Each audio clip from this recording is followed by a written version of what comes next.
Your name, please? William Easter. Mr. William Easter. Right. Your passport, please. Do I have to go through this rigmarole every time? Regulations, sir. Beastly nuisance, I call it.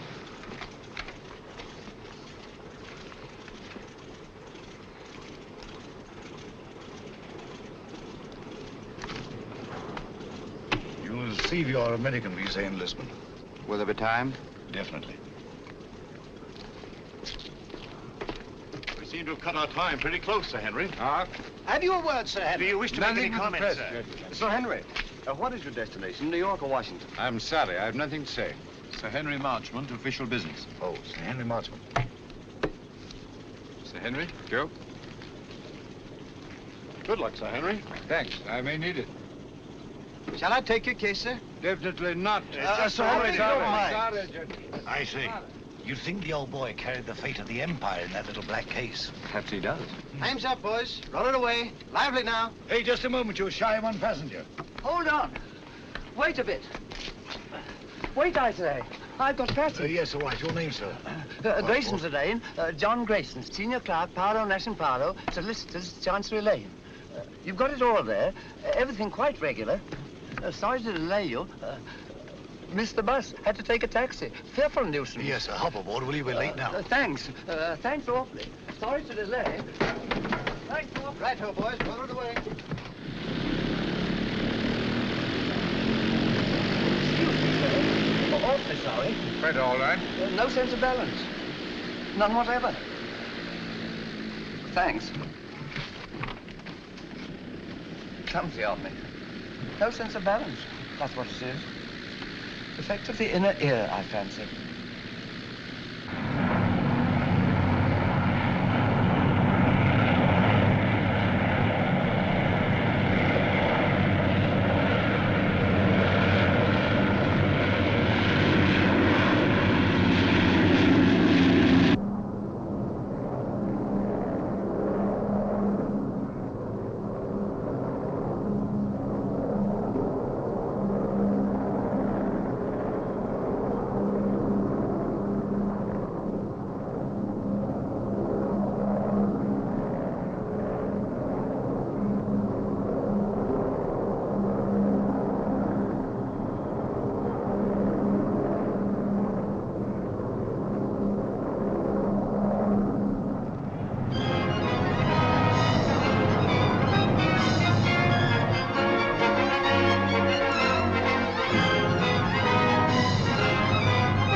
When I read that you were en route to Washington, Sir Henry, I just couldn't rest until I found you. Now, Julian, when can you dine with us? Very kind, Mrs. Jellison. I'll put you first on my unofficial list. Oh, I have a much better idea. You must let me put you up during your stay. Thanks very much, Washington but- is so crowded. I'll put you in the blue room. Come in.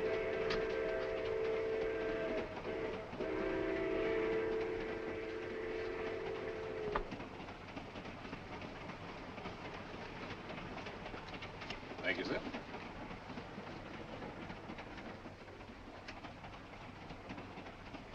But if Sir Henry isn't the one, who is? I don't know. But the head received a cable from London tipping him off. It's up to us to find the real British agent before this train reaches Washington. Yeah. Whoever's got the document will be protected there. If Sir Henry isn't carrying it, I've got it. Besides Sir Henry and myself, only one man's come all the way from London. A chap called Grayson, John Grayson. Oh, then Grayson's our man. Grayson's carrying the document, while Sir Henry's being used as a decoy. It's so old, it's new. When Grayson leaves the club car and goes to get his luggage, that's our cue. We know what to do, Easter. Good. That's Grayson standing at the bar. The little fella.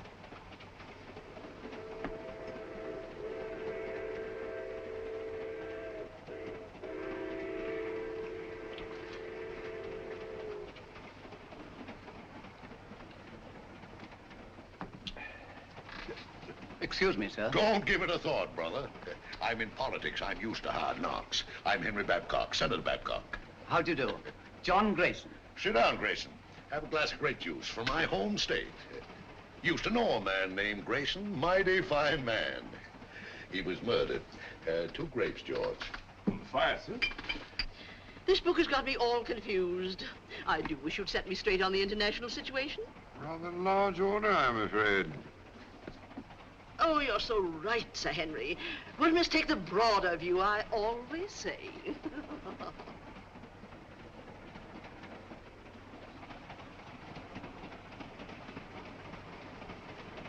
Another grape juice, Grayson.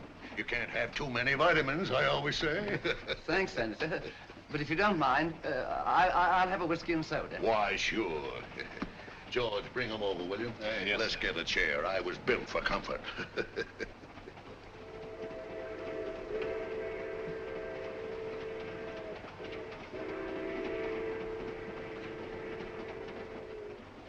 Jolly little beggars, what? Kept so myself as a lad, till Mother got a cat. Shh. Don't say C-A-T. Oh, sorry.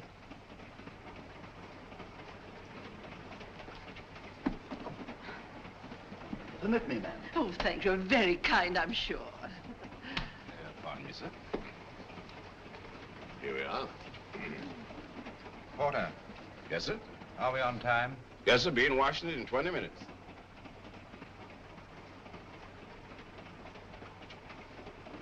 By the way, Grayson, what's your line? Line? Yeah, what business you in? What's your racket? Oh, I represent a London legal firm, Paolo, Nash & Paolo. Paolo. I used to know a man named Paolo. No, it was Marlowe. Couldn't have been the same fella. No, I suppose not.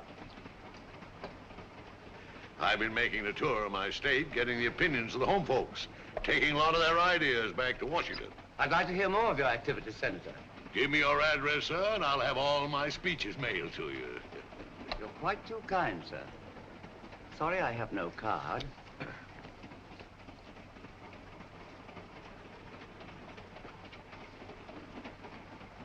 Oh, Porter. Yes, miss? Permit me.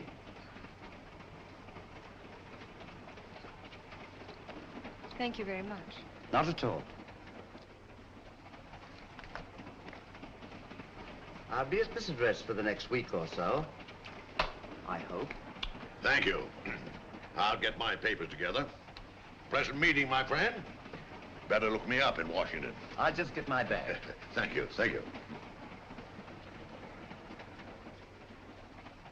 Oh, I forgot to pay George. Excuse me, sir. What's the matter with the lights? Just a little blackout. Keep your seat. Just a little blackout. Keep your seat. Mice! Oh, dear. All gone.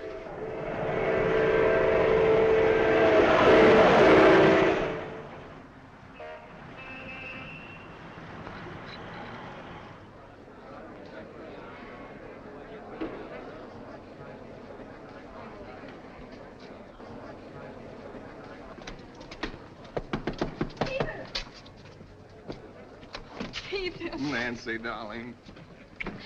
I didn't dream you'd be able to Good boy, meet me. George. I got leave. Oh, darling, that's wonderful. Just 3 days. Oh, that's awful. We haven't a second to lose. First thing I did As I was saying, Sir Henry. was get this. Oh, honey. This finger. Well, I haven't had much experience. Look, day after tomorrow, your aunt's giving us a reception. Until then, you and I are going to be a couple of busy people. Oh, I beg your pardon.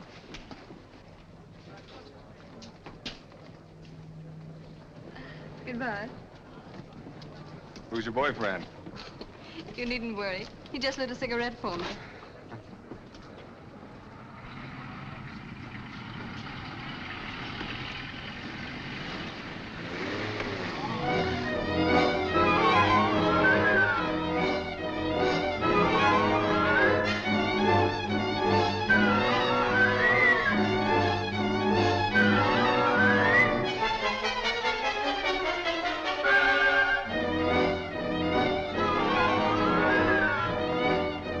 the BBC News Bureau, broadcasting from London. At this time, we present our regular morning summary of the news. A British subject has disappeared under curious circumstances. John Grayson, senior clerk in the firm of Parlow, Nash and Parlow, solicitors, Chancery Lane, has not arrived at his firm's representatives in Washington. Foul play is suspected. Deplorable, simply deplorable. It's the sort of thing that shakes your faith, by Jove. I say, Holmes, shakes your faith in everything. You alarm me, Watson. I've never seen you affected by the news, however startling. Startling, my dear fellow, it's devastating. Seen the scores? The Navy got 428 for 6 wickets against the Army at Lord's. May I draw your attention to the fact that really momentous things are happening in the world today? I know all about that. I'll get to them later on. Excuse me. Mind my egg, old bean. Oh, I'm sorry. With your consuming interest in the game, I'm surprised that you've changed your mind about running up to Lord's cricket ground this afternoon. It can't be helped. I had to put it off. How did you know I changed my mind? Elementary, my dear Watson. Invariably, when you go to a cricket match, you fill your flask with my best whiskey. Just now I noted in passing that the flask was empty. A single whiff informed me that it had been recently filled. Obviously, after filling it, you would pour the contents back into the bottle. Therefore, you had changed your mind about a cricket match. You amaze me, Holmes. You positively amaze me. Come in, Mrs. Hudson. Oh, excuse me, Mr. Holmes. There's a gentleman, and he's very insistent. Well, I do declare he followed me right up the stairs. Didn't I ask you to wait? My good woman, you may ask me to wait, but not the British Empire. Mr. Holmes, I must talk to you immediately. How are you, Mr. Arons? That will be all now, thank you, Mrs. Hudson. My good woman, indeed. Arons? I seem to know that name. Don't tell me, my dear Watson, that you don't recognize Mr. Arons at the Home Office. Oh, yes, of course. I knew you the moment you came in. How are you, Arons? How do you do? Do you see what the Navy did to the Army at Lord's yesterday? All right, Watson, go on with your breakfast. Bad show. 428, 6 wickets. Mr. Holmes, I'm here on a matter of the utmost secrecy. Now, I assure you, Mr. Arons, that Dr. Watson is the very soul of discretion. Won't you sit down? By the way, Watson, please be so good as to keep tapping on the table with your knife. Tapping on the table, yes. It will break the wavelengths if by any chance there's a dictograph in the walls. Oh, really? Cigarette? No, thank you. You can stop now, Watson.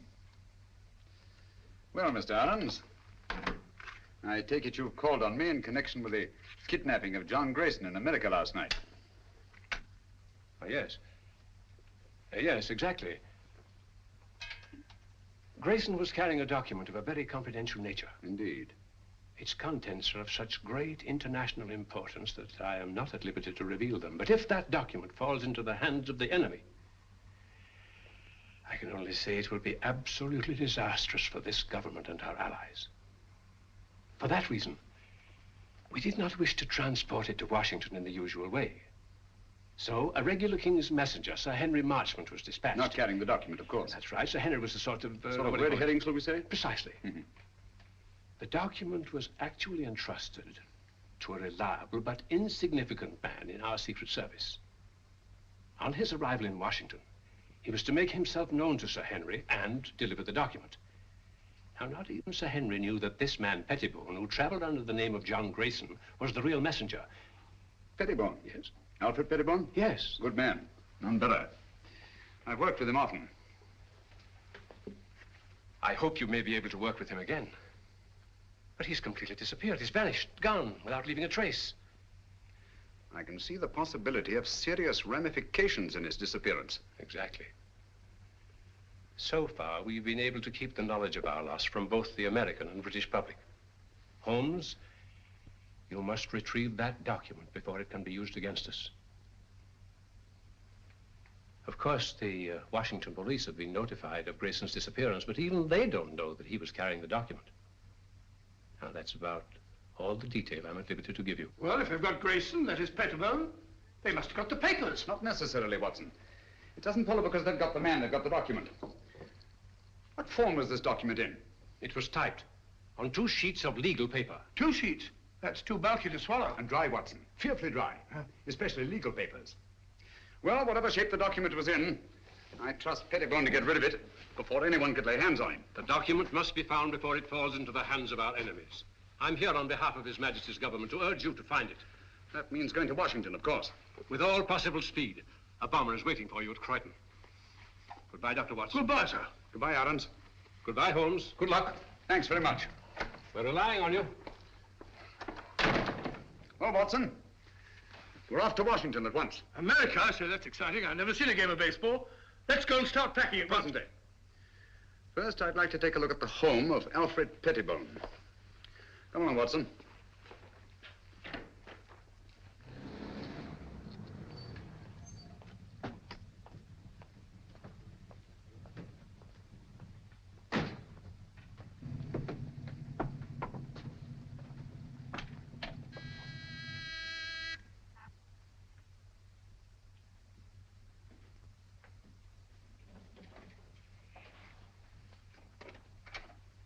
Why, Dr. Watson, what a surprise. And Mr. Holmes, won't you come in? Thank you. I'm frightfully sorry, but you won't find my son in. He's gone to Washington, some business or other. Poor fellow, I'm afraid that he'll never get used to the climate over there. Would you mind if we looked over your son's room? Why, of course. It's upstairs. Thank you. Some friends tell me it's very, very muggy, very sticky. I had a letter from Philadelphia the other day. Find his room in a dreadful pickle, Mr. Holmes. Quite ripped he is. If I as much as put my nose inside, as if I cared anything about his silly old collection.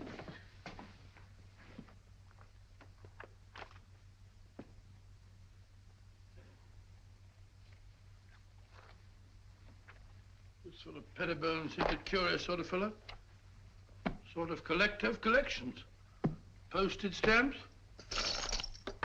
military buttons, butterfly, bugs, snapshots, all sorts of rubbish. Yes, I shall write a monograph someday on the noxious habit of accumulating useless trivia.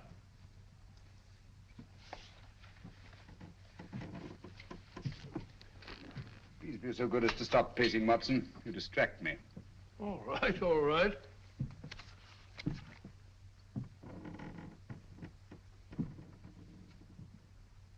Unless I'm greatly mistaken, our friend Pettibone did not carry 2 pages of legal paper when he left this room. I wouldn't be too sure, Holmes. Ashes are deceptive, you know. On the contrary, my dear Watson, the rag used in our official documents leaves an ash that is unmistakable. Oh, do stop pacing. I'm not pacing. I haven't moved an inch. I'm sorry, old fellow. My error.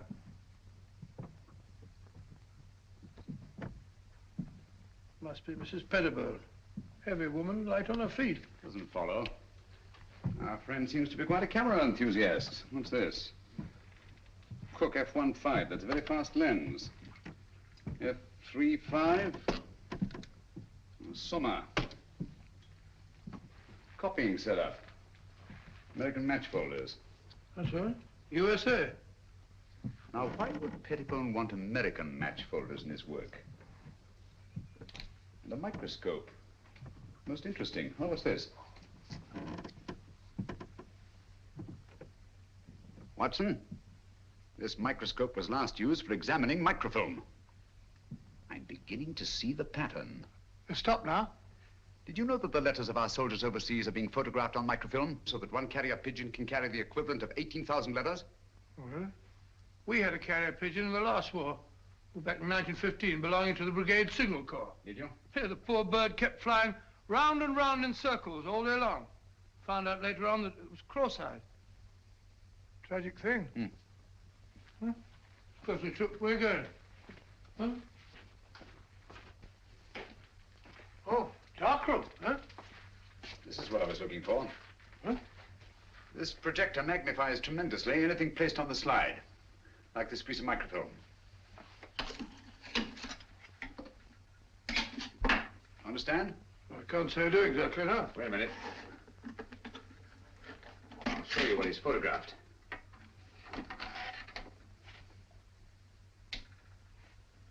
Oh, it's a match folder. What do you want to photograph that for? Probably to line up his equipment before he photographed the document. We've got it, Watson. Look over? Yes. Come along. Oh, it's all as clear as mud to me. Just as I thought. This document has been reduced to microfilm to make its concealment possible. Alfred Pettibone is a most ingenious fellow. A bulky document is obviously difficult to conceal. But 2 pages of a state paper, photographed on microfilm, would be reduced to a size no larger than a halfpenny stamp. Slitting a match folder with this razor blade, Pettibone placed the now minute document inside, stuck it together again, and there he had it. An American match folder, rare in London, but completely inconspicuous in the United States. Do you mean to say we're off to America just to look for a match folder? It's a big country. A big country, Watson. And a small match folder. Come along.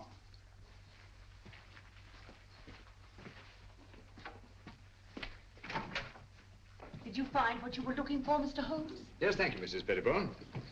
By the by, you haven't been up on the roof in the last 20 minutes, have you? Why, no. What made you think... Well, we distinctly heard footsteps. Nonsense, Watson. It was the house settling. Gracious, yes. Such popping and groaning. We're quite used to it. Thank you. Goodbye, Mr. Holmes. Goodbye, Mrs. Pettibone. Goodbye, Dr. Watson. Goodbye. So sorry you missed Alfred. I'll tell him the minute he gets back. Gets back? Oh, yes, of course. Well, goodbye again, Mrs. Pettibone. Just a minute, Watson.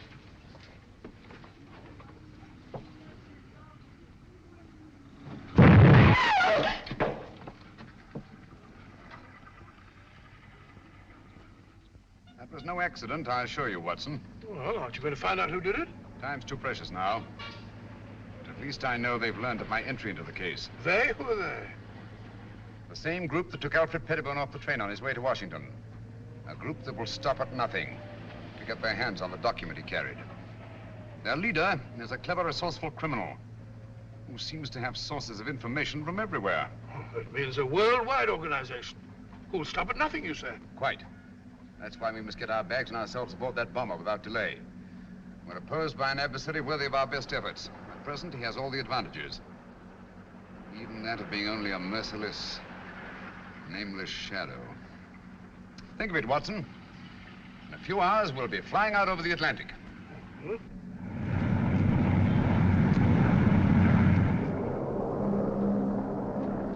We're flying over New York, sir.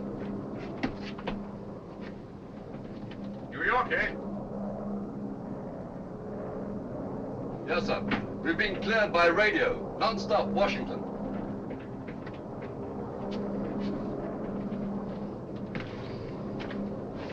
What is that book that so engrosses your attention, Watson? A book on the quaint customs and manners of America. We must be halfway across, and I've only got to page 37.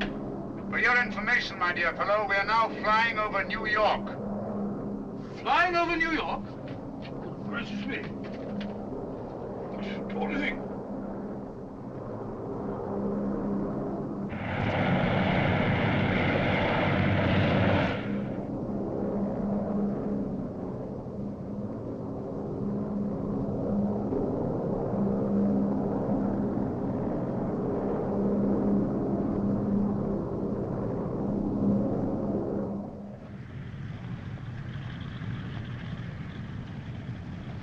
Embassy car, Mr. Holmes. You're being very helpful, Mr. Lang. Detective Lieutenant Grogan of the Washington Police. How do you do? Welcome to Washington. Thank you. This is my associate, Dr. Watson. How do you do, sir? How are you? I suppose I should say, how are you, buddy? What's cooking? Oh, come along, Watson. Oh, it says it's in the book. What was cooking?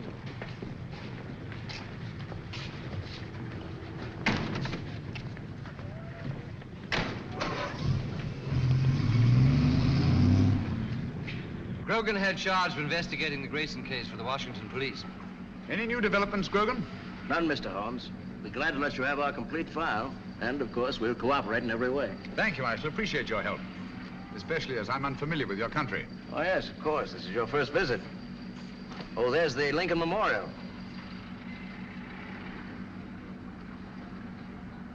Most impressive. Oh, by the by, Mr. Lang, thank you for your cablegram. I received it just before I left London. Cable? I sent no cable. About our reservations at the Hotel Metropole. Why, no. We thought you'd stay at the embassy, of course. Look at that. Well, since some strange person has taken such an extraordinary interest in my welfare, I think I shall stay at the Hotel Metropole. Oh, Mr. Holmes, there's the Washington Monument.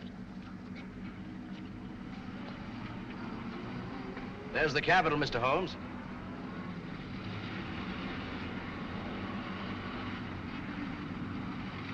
Magnificent.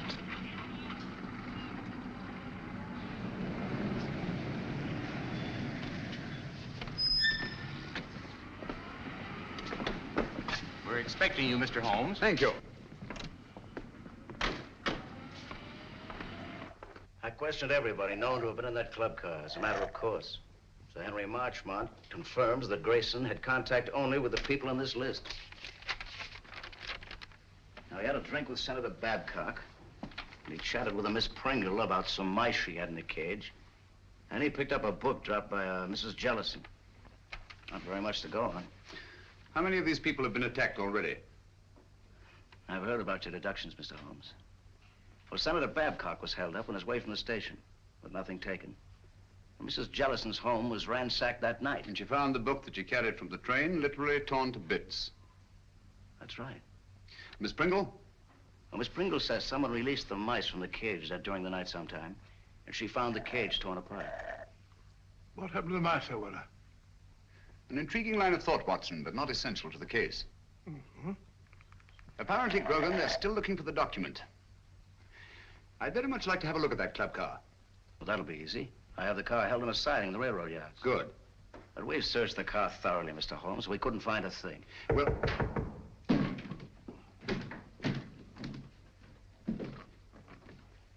What are you doing? What's this? Mr. Holmes, your trunk. Trunk? I have no trunk. It says right there. To Sherlock Holmes, Hotel Metropole. How was this trunk delivered? An expressman brought it, sir. What's the name of the company? Do you remember the license number? Naturally, I didn't notice that. I just signed for it. All right, thank you. That'll do. Well, this trunk's not locked.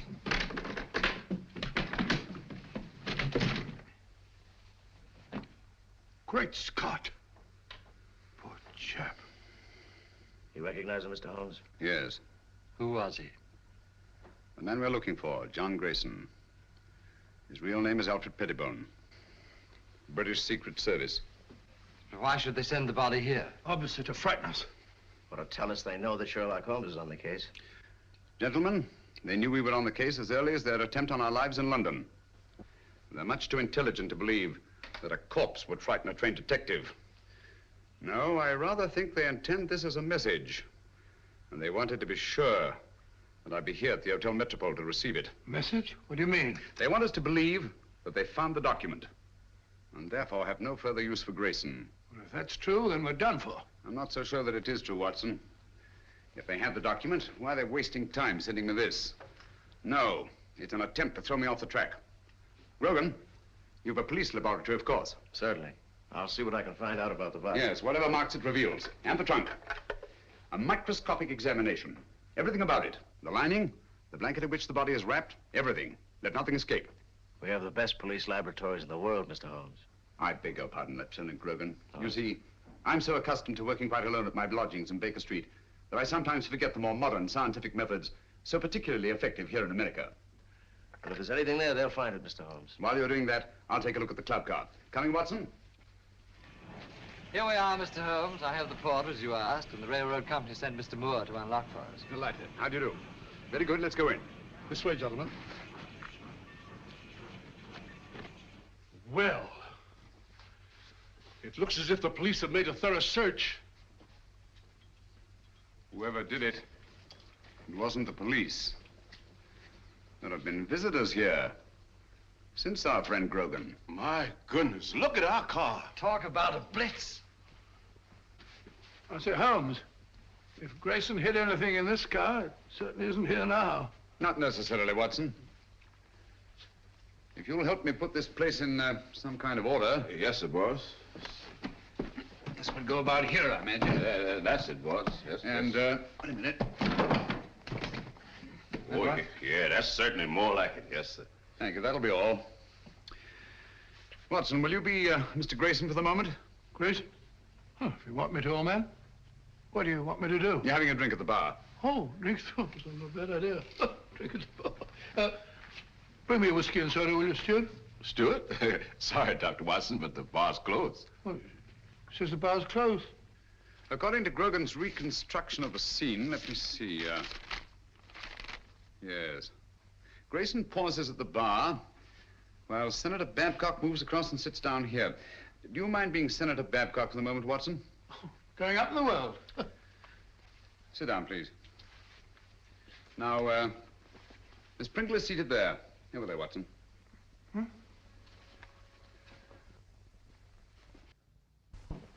Now, Miss Pringle. That's right, the mouse woman. Oh, the mouse woman.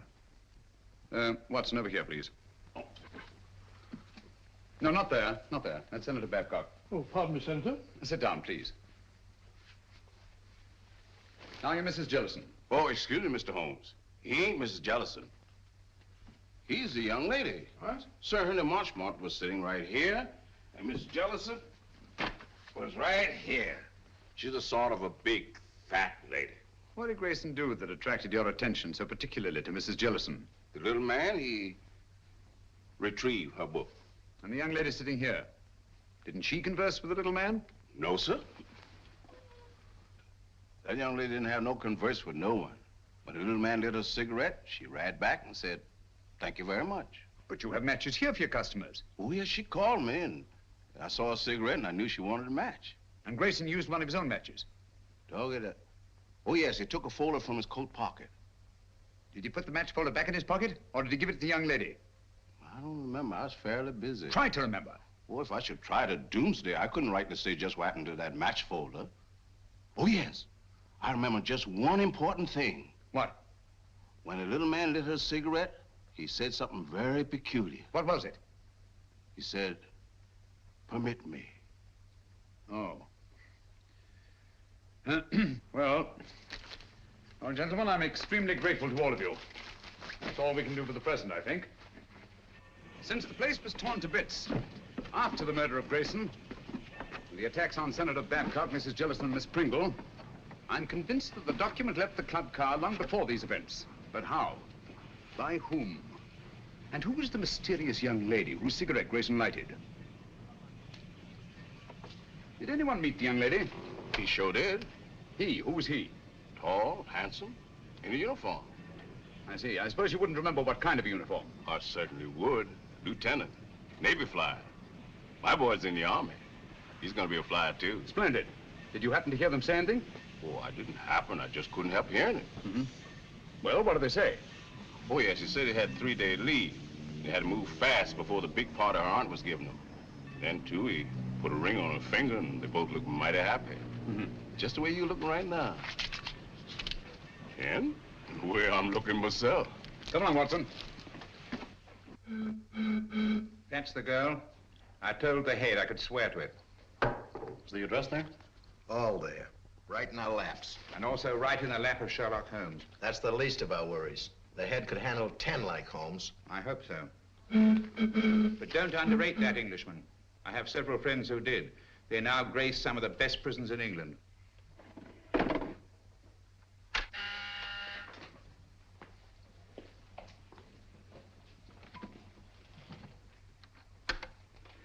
Yes, sir? I talked to the catering company. It's quite all right. They could hardly refuse me. It's the Acton Company. The Acton Catering Company.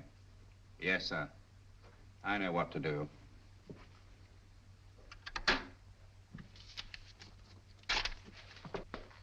Pop over there. You're going to work for the catering company. Right. When you get in the house, find out all you can. Katie. Yes? You're to go as a guest. Will it be safe? It'll have to be. I'll try and get in the girls' room. Unless you hear from me, carry on as we planned. Flash Gordon. Seems a very capable fellow. Sports pages. These Brooklyn fellows seem to be arguing with the umpire. Story thing. What are you eating, Watson? Gum? Oh. Put it away.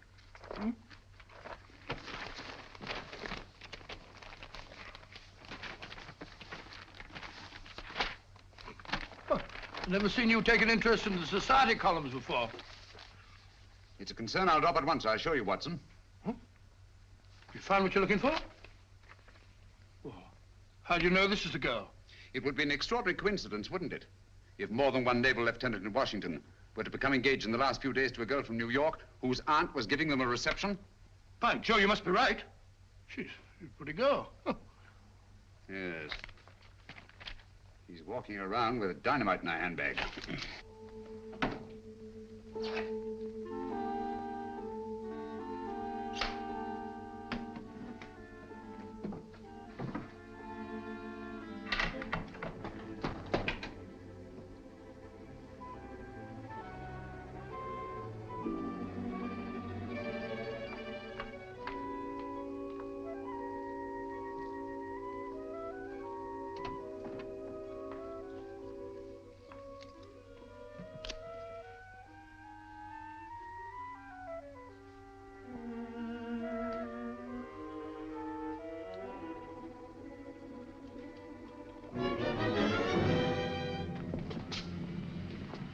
625 Wardlaw Place.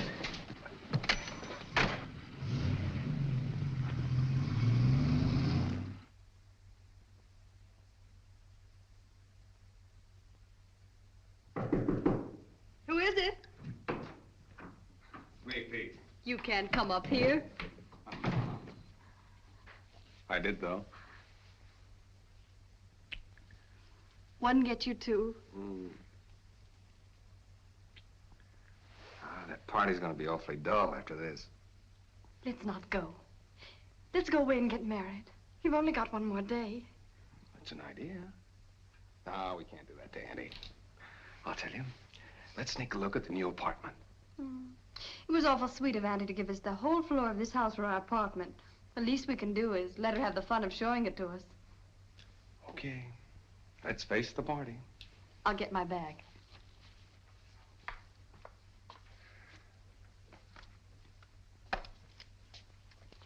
Thank you. Oh, no, you don't. That's the way I got them.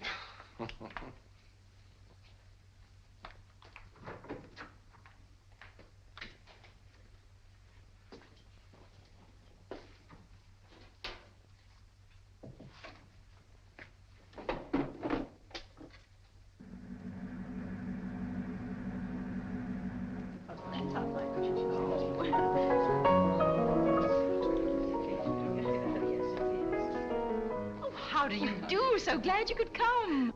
This is Mrs. Oh, dear, what is your name? Ruxton. Of course, I know it as well as my own. And this is Mrs. Vale. How do you do? Isn't it? Quite. Oh, of course. Welcome. Not yet. That must be Lieutenant Merriam with Miss Partridge over there. Certainly glad to hear the news, Pete. Congratulations. Well, thank you, Major. Thank you. You're a lucky guy, Pete. I'll see you later. 3rd floor, 1st door. Right. I'll wait there. You bring him up. Thank you, sir. A toast to the happy couple. A toast. Very good. Happy landings. May I have one of those? Certainly. Me too. Thank you. I'll have one. I know what I'm doing. Lieutenant Merriam? Telephone, sir. Navy Department calling. Oh, yes. Be right back. Lead on, McDuff. This way, sir. Matches? Match me, darling. Dig them up. Thank you. Oh, Pete, hold it. You can keep them, Major. Oh, thank you.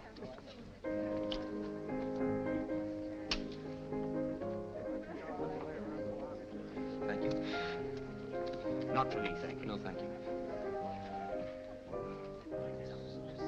Why up here? They said it was private. There's a phone in here, sir. Hey, it's my new apartment. Miss Partridge didn't want me to see it till after it was finished. Here you are, sir. Quite a smell of paint, sir. In here, sir. Thank you.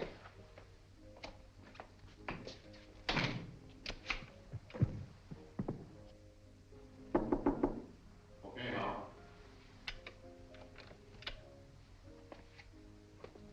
We should get some action, Sir Henry, with Sherlock Holmes in Washington. Yes.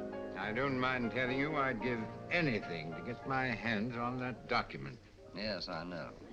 Or at least know that it's in safe hands. Thanks.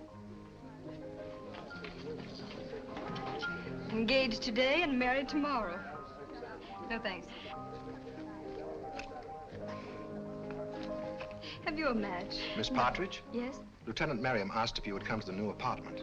But he's not supposed to see it yet. The new apartment? He must think you're already married. Yes, I don't dare let that man out of my sight. Excuse me, will you please? Surely. Oh, I'm so sorry. May I? Thank you.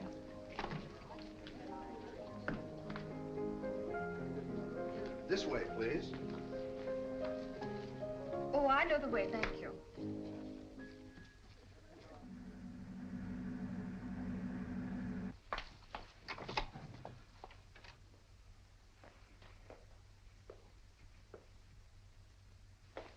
Peter, where are you?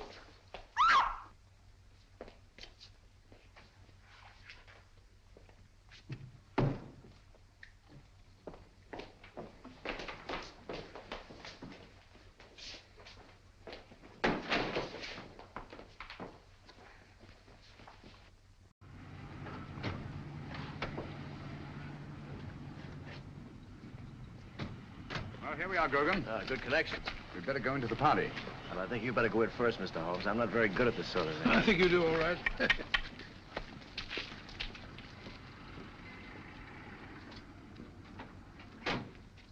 The only possible explanation. Mrs. Partridge, forgive my intruding, but is your niece the kind of girl who would just disappear in this manner of her own free will? Well, ordinarily, of course not. But the girl's in love. In love? Well, of course, if they're in love, that's... Even so, they'd naturally tell you of their destination. Really, I've no idea. Oh, but they'll be back here again tomorrow. You see, I prepared an apartment for them. An entire floor in this house. By the by, Mrs. Partridge, I gather the rug you ordered for the apartment was not entirely satisfactory. Oh, those tiresome workmen. I told them not to come in here this afternoon, but they did. And walked out with the rug, which they no doubt informed you had been sent by mistake and would be replaced tomorrow. Yes, but however did you know that? Show me the apartment. Yes, there were two rugs there. One for the living room and one for the dining room. All your workmen wear rubber-soled shoes, do they not? Oh, but yes, always. Their company requires them to. Nevertheless, there have been leather heels on this floor. And a woman's heels. Very recently, I should say. Not yours, Mrs. Partridge. But recently enough, so that no dust has had time to settle in the imprints. Stay over there, please.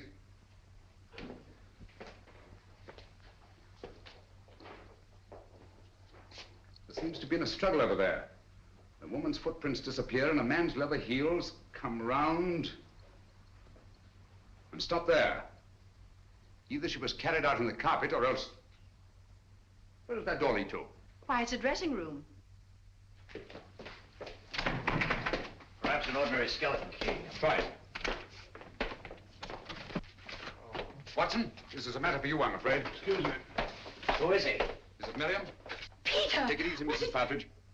Let the doctor examine him. How is he, Watson? Nasty crack of the head. Nothing serious, thank heavens. Is there somewhere where you can lie down? Of course. Poor Peter. Take him to my room. Yeah, son, put your arm around my neck. That's the don't you. Mr. Holmes, you must find Nancy. Quite. Poor Peter. That girl disappeared right from under our noses. It's unbelievable. I better try to trace that truck. That won't lead us anywhere. Our antagonist is too clever for that. But the girl must be found immediately. You're sure the police chemists found nothing definite in their examination of the trunk? Not one thing pertinent to the case. What about Grayson's body and the blanket it was wrapped in? Nothing.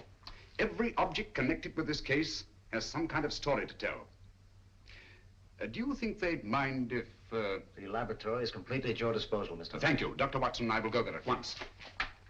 Usual findings on the trunk, Mr. Holmes. Bought in Washington, been banged about a good deal. All labels removed. And the body? No marks of any kind. Very well. If you need me, call. Thank you.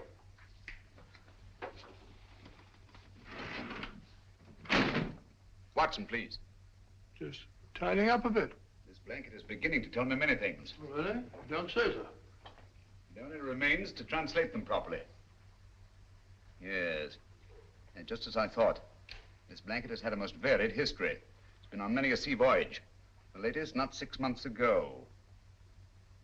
Since then, it has been used to wrap a multiplicity of objects. Carvings of teak wood. Candle snuffers made of pewter. And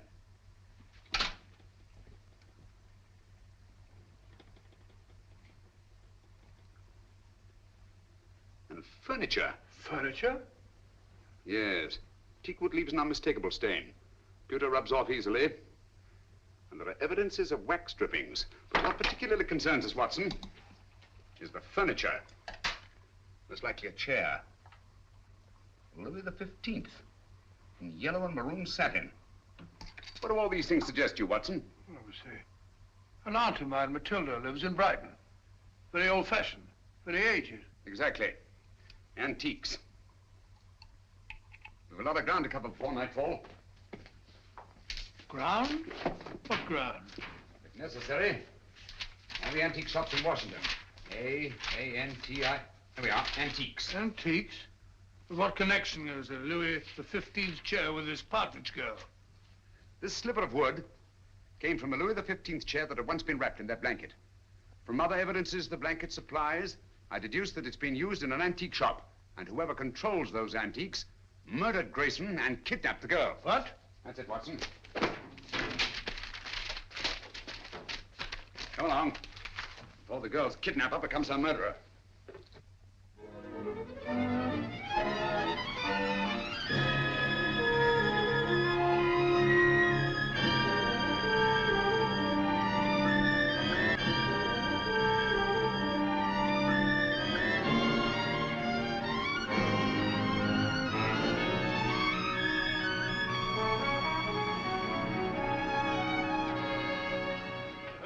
Fed up with all this shopping for antiques. We must keep searching, Watson. The girl's in grave danger. Hello. Hello? Oh, sorry. What is it, huh? This isn't the place it seems to be. Look, Watson. Those cabinets. Obviously imitation, and yet they're priced as if they were authentic. Buyer beware and all that, eh, Holmes? Watson, I feel certain this is it. This is my purse. May I? Thank you. What kind of a joke is this? Oh, don't bother to answer. You can tell the police all about it. And you shall, I promise you. But there are no police here. Haven't you noticed? We are quite alone. I sent for you to ask you a few questions. You always send a rug for your guests. It was a very nice rug, Miss Partridge. It's not my idea of a method of transportation. No, I'm sorry about that, but I'm afraid it was unavoidable. But why? You've no right to bring me here like this. I've always found it wise to take what rights I can get. Miss Partridge, you have a document which I must have. Document? I have no document. It won't do you any good to deny it. But I do deny it. I don't know what you're talking about. You'll remain a prisoner until you produce it. How can I produce it when I haven't got it? But you have. It was observed that on the train you had contact with a little British agent named Grayson. He gave you something. Where is it? But I hardly even noticed the man.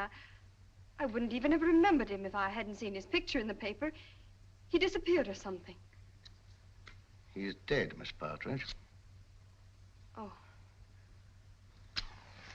Now will you tell me what I want to know? But I can't. You won't?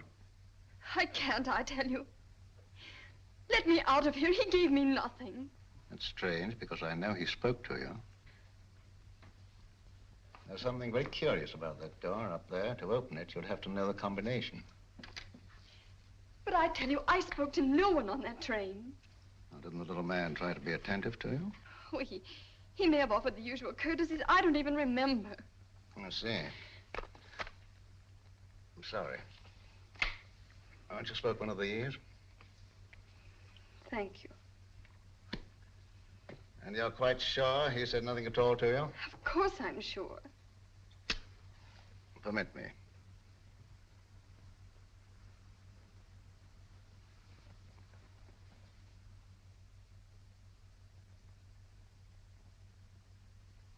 And you're certain that nothing passed between you? I'm certain. Mr. Howe, please. I must ask you to trust me with your bag a little longer. I have an eccentric interest in the linings of purses. It's a foible. You know Mr. Howe, I believe. Mr. Howe is a gentleman of unusual accomplishments. Under his influence, I've known people talk fluently who never talked before. But I don't know anything, I tell you. Nothing. Nothing, I swear it. I don't know anything.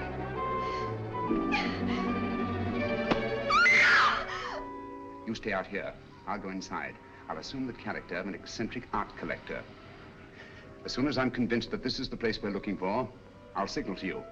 And you get Grogan and bring him here on a run. But don't lose any time. An extra second may cost a life.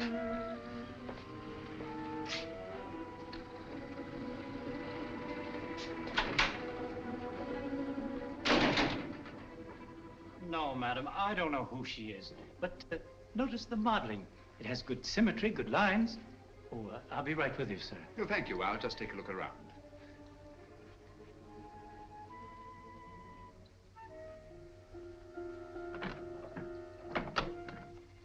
What an extraordinary cabinet. Spanish. Moorish influence. Imitation, of course. It is not an imitation, it's authentic. Oh, come now, my dear man. Ah, may I see some of these ceramics? Those aren't for sale. They're Ming vases mostly, and they haven't been marked yet. Well, that's really a very little consequence. You see, if they're genuine, I can tell to within a shilling what the international price might be. If you please, sir, there are other customers. Oh, yes, of course. Well, I'll just look around. Ah, what a very interesting collection of pewter.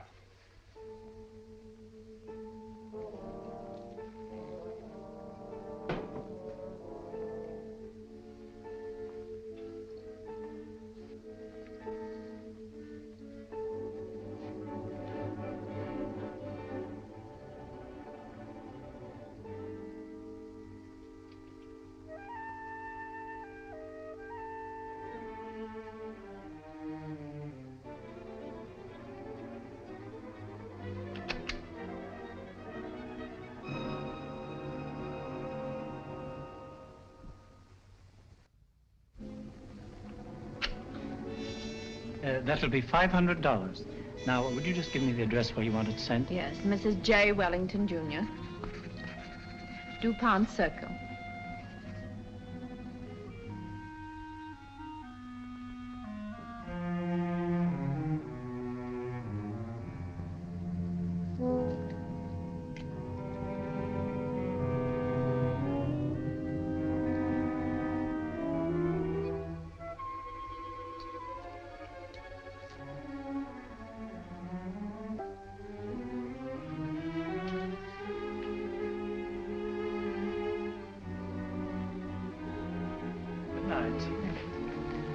Good night.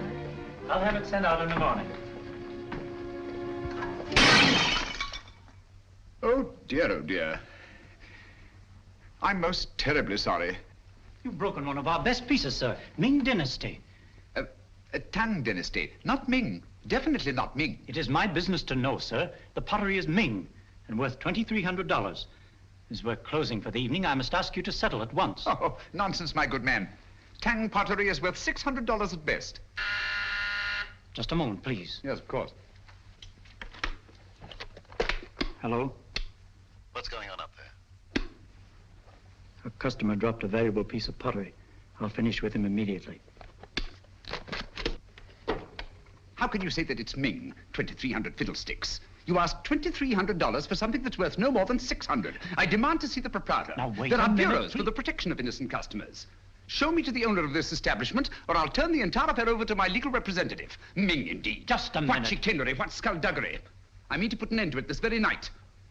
Ming for Tang, indeed. And I won't be put off. Call the proprietor immediately. Very well. Just a minute. Yes? This man's mad. An eccentric collector. I can't get rid of him. Insists on seeing you in person. All right, stall him for half a minute, then send him into my office. I'll get rid of him and quickly. Oh, how? No screams till the customer's gone.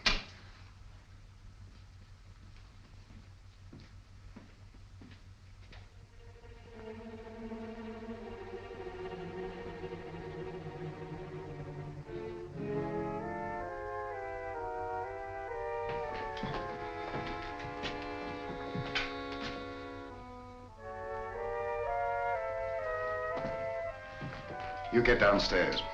Yes, sir.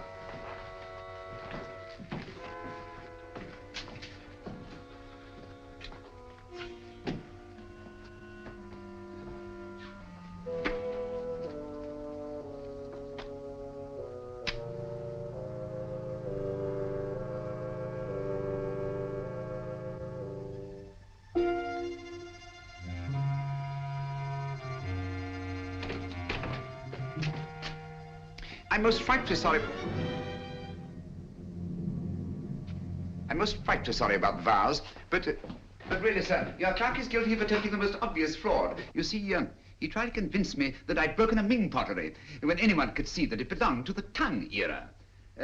Its value is no more than $600.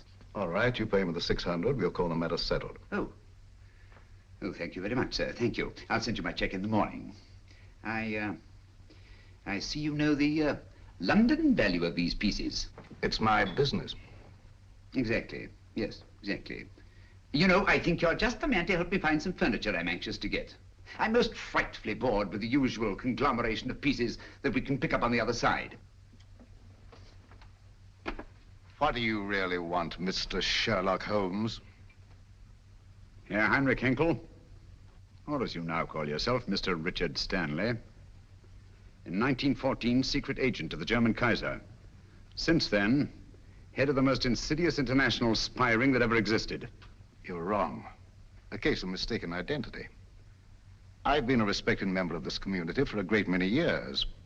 I deal in antiques because of their rarity and beauty. Merely a device to cover up your real business of transporting secret information to the enemies of this country. Very interesting, but just a figment of your imagination. I'm a very busy man, Mr. Sherlock Holmes. Where is Nancy Partridge? You're not looking for that girl. You're looking for a certain document. Oh, dear me, no. The document's perfectly safe. You see, the man who has it doesn't know he has it. That's a very pretty tale, but quite untrue. The only man who had any contact with Grayson on the train was Senator Babcock. The senator doesn't have the document. We took the trouble to find out.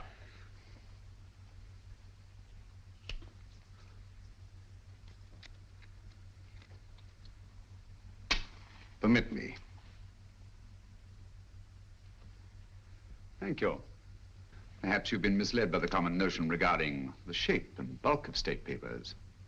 They might easily have been reduced to a convenient size, you know. Say, a document no larger than a postage stamp. Postage stamp, huh? That's a very interesting theory, but not supported by the facts. And quite beside the point. Where's the girl? She's not here, of course, but you're quite at liberty to look round if you care to. Thank you. I shall do so.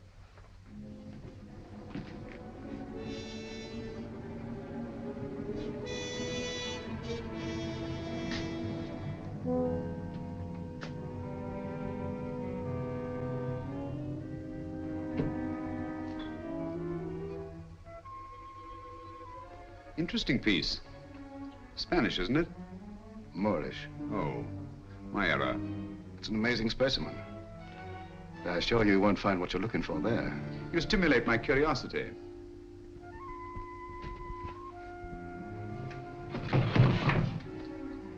This might be interesting.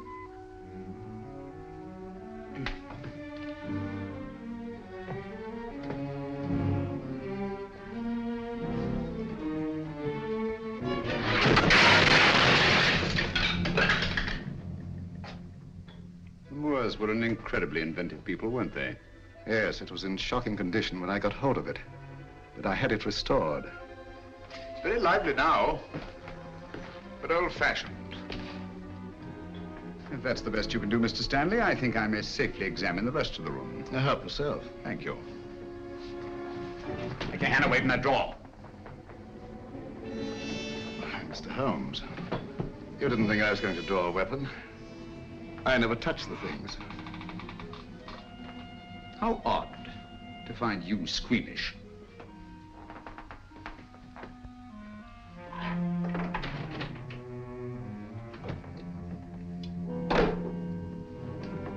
That connects only with the shop. You're very quick to say so.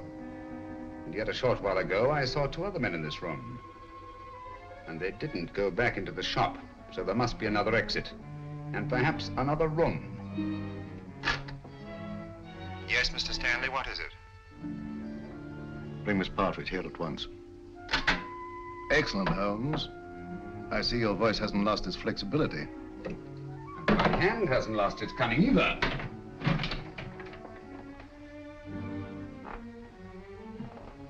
When they come here, tell them to leave the girl with you and to clear out. You think I'll do that? Yes, you will. You're playing with lives now, Stanley. Not just the girls. Thousands, millions perhaps. And we don't intend to let one man have that much power. Not now, nor at any time in the future. I prefer you alive to face the retribution that's coming to you. But if I have to do it...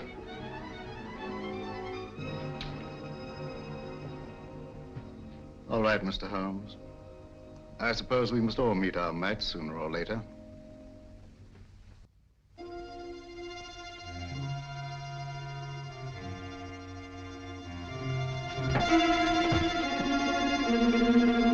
That's enough, boys. Take your hands off him. Well, Mr. Holmes?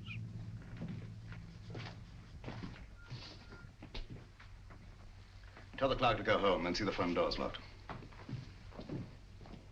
Well, Mr. Stanley? It's the last trick that counts, eh, Holmes?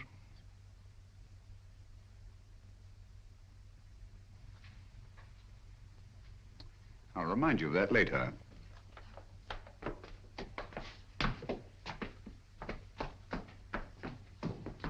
Miss Partridge, allow me to present Mr. Sherlock Holmes, the world-famous detective. He's come to rescue you. I don't believe you. Oddly enough, he's telling the truth. My name is Sherlock Holmes, and I did come here to help you. But I seem rather to have missed it. I'm sorry. I'm afraid you've had a bad time. Oh, that doesn't matter. It's Peter. They say they'll do something to him if I don't tell them. They say they've got him. Cheer up. He's quite safe. A tough customer like Peter isn't disabled very long by a clout on the head. He's all right. All okay, Mr. Stanley. Look here, Stanley. This girl knows nothing. I promise she won't even identify you. Well, unfortunately, she knows enough to hang us. So do you. I'm surprised at you walking into a trap like this, but you see the position I'm in and what has to be done. Katie, how?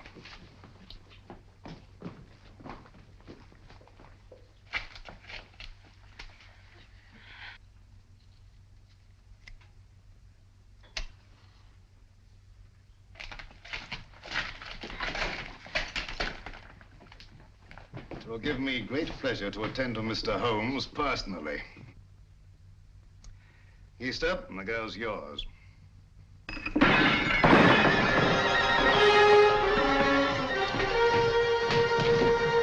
It's the police! Open up, that's the police.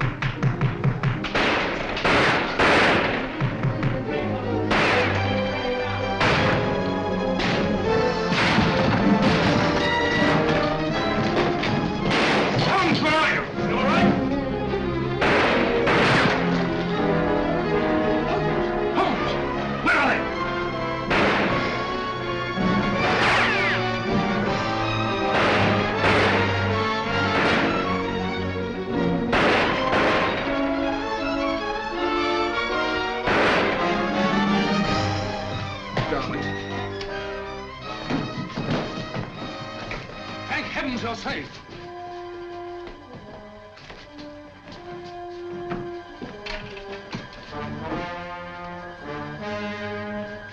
Quick! Stanley's escaped. All right, boys, bring them along. Come on, Lieutenant. Let's go, sir. Send it off his building. Double quick.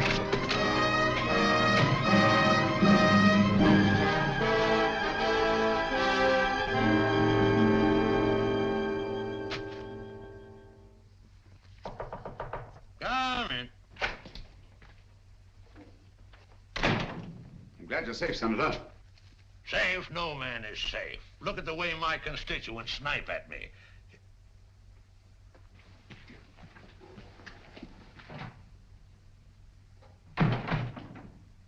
I don't recall seeing your face before, stranger. I don't think we've met. Well, that explains it. My name is Sherlock Holmes. Glad to know you, Holmes. What's on your mind? Senator Babcock. I'm here to inform you of grave peril to your life. Richard Stanley, a dangerous criminal, is now on his way here. Richard Stanley? Why, he's the most respectable citizen of Washington, has been for years. What could Stanley possibly want from me? A document. From under the stamps of a letter given to you by a chap named Grayson. Grayson? Grayson? Used to know a man. Grayson? Why, that's the fellow disappeared. Say, I got that envelope right here in my wallet. Now, what does Stanley think could be under these stamps? A secret document of grave import. Reduced to microfilm and concealed under these very stamps. Thank you very much, Mr. Holmes. That's just what I wanted to know. I might have missed this microfilm if you hadn't led me to it. I seem to have underestimated your capabilities, Mr. Stanley. Yes, Mr. Holmes. Your famous powers of deduction and observation made it very well in Limehouse or Soho. But here in America, I believe you're out of your depth. If so, the verdict of history will be severe indeed. You nervous, Sherlock Holmes? I must confess to a marked irritation. Do you mind if I smoke?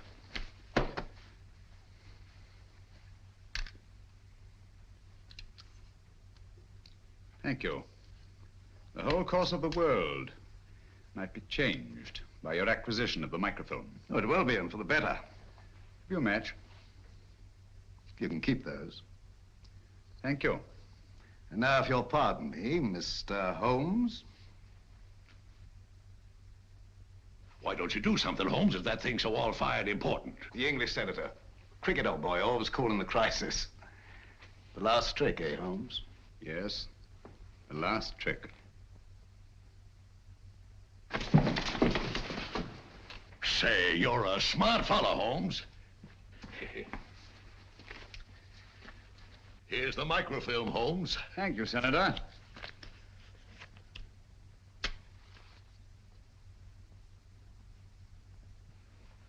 I say, Holmes.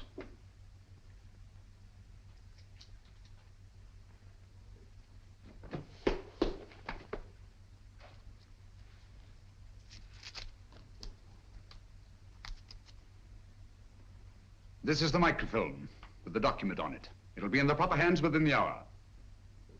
As I told you, Mr. Stanley, the man who had it didn't know he had it. Well, come on, let's go. Well, it'll be nice to get home to Baker Street, eh, Holmes? Yes. But this is a great country, Watson. It certainly is, my dear fellow. Look, up there ahead. The Capitol.